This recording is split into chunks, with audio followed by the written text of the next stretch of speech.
Communities, youths protest against modern refinery in Edo State. Wow, this is different. Okay, it's very different. Most communities will rather want progress, development in their state, and will be happy if such come into their environment, which will bring about development, opening of the community, job creation opportunity for members of the of that community. But rather, a particular community in Edo State is kicking against it. What could be the reason?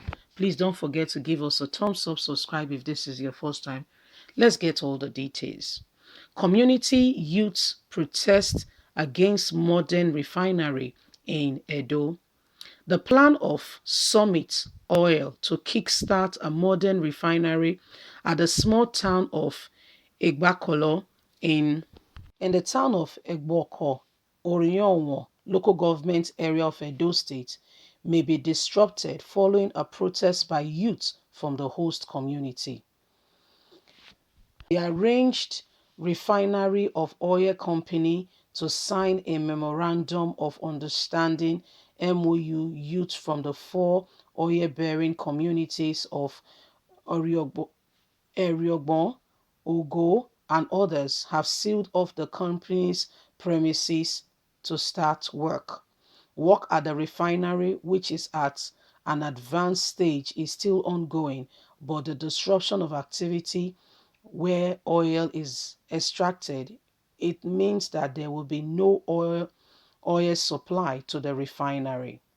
Armed with placards with different inscription which says no MOT, no work, stop the marginalization, sign our MOT, this is our land, among others. The youths who were on a peaceful protest played loud music, dancing around the short gates. So this is what is going on. Yes, some of these people come to people's land and they don't do the right thing. Let's continue.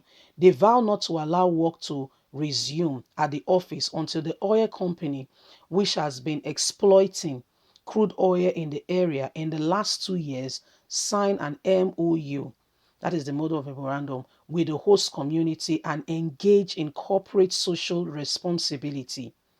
The spokesman for for the protesting youth, Mr. Hostin, popularly called Awuchi, accused the company of playing games with the host community, insisting his boys would stay at the gates until such a time when the company deemed it fit to link and to sign the agreement. Howicki stated that apart from employing a handful of poorly paid youths, the company has refused to do anything for the people. Hence, the youth have decided to resort to self-help after a series of petitions demanding an arrangement in form of an MOU fail and falls on deaf ear. The youth leader said, "We are on a peaceful protest. We don't want to be violent. We only want the government and the company to be aware of our grievances. They should sign the MOU with us that will clearly state out the obligations of the host community before the work commences. The company has tried to divide the youths in the communities, but we are brothers. We understand their tactics and it will not work against us. They've gone to some group, given some group money, and have left some other group so as to cause disunity. Attempt to reach out to the office of the Summit Oil, however, met a brisk wall as a worker who had simply identified himself as Sam, said that he was not competent to speak on the issue.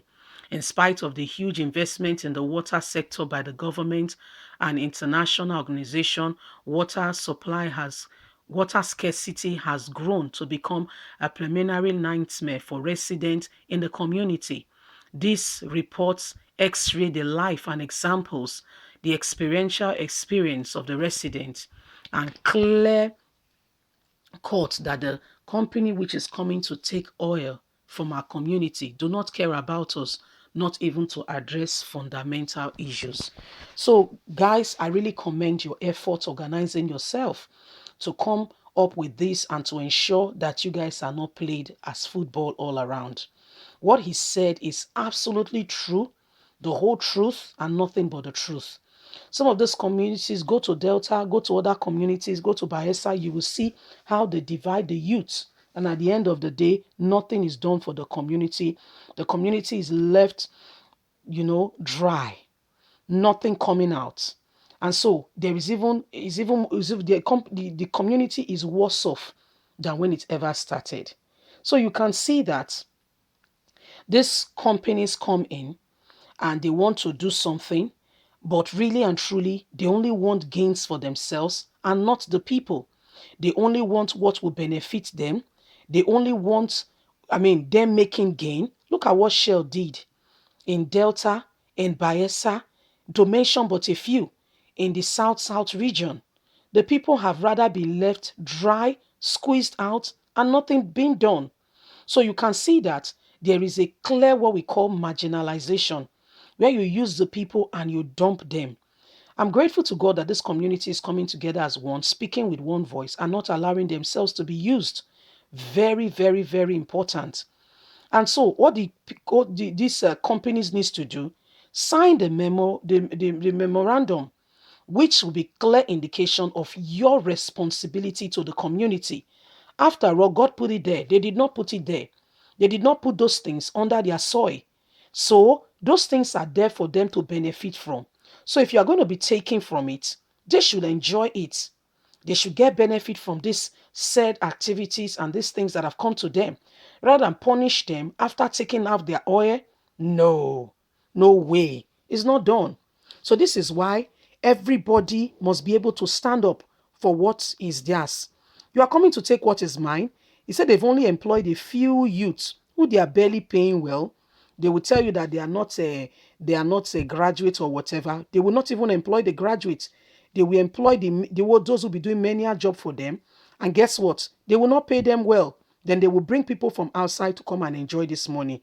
How absurd. So you can understand why these people are protesting for their rights. What do you think? Do you think they are right to have stood up for themselves? Leave us a comment. Don't forget to please like us, share, subscribe. Click on the notification button so you can get all our latest news. God bless you. Have a fantastic day. Bye for now.